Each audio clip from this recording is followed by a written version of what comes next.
Hi everyone, welcome back to today's table topic practice video. And the table topic is if you looked into the heart of your enemy, what do you think you would find that is different from what is in your own heart?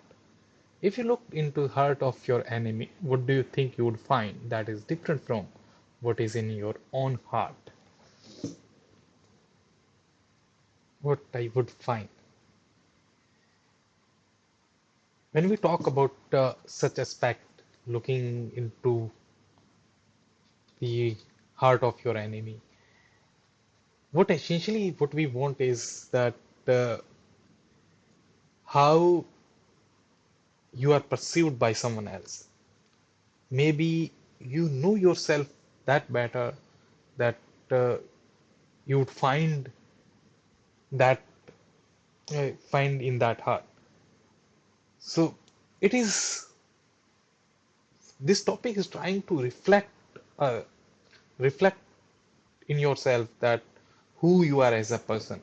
And if I talk about myself, uh, and if I get the opportunity to look into the heart of the enemy, I don't know, because I consider we both are enemies. So one thing he must be able to say that I am a good man. I don't know, maybe we are on the bad side, maybe like uh, that's how I really don't know what will go into the heart of my enemy. But if you look inside my heart, that I can tell for sure.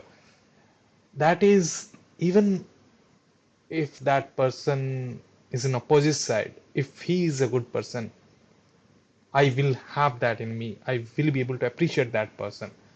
That person is good, although we don't meet eye to eye, so it's fine. But that's what he would find if he's a good person, that he would find. And one more thing is maybe he won't find the hatred against him or her. That is one thing for sure, because I think the enemy is not that important that you keep hatred against him or her in your heart for so long. So that's it for me. Uh, Thank you.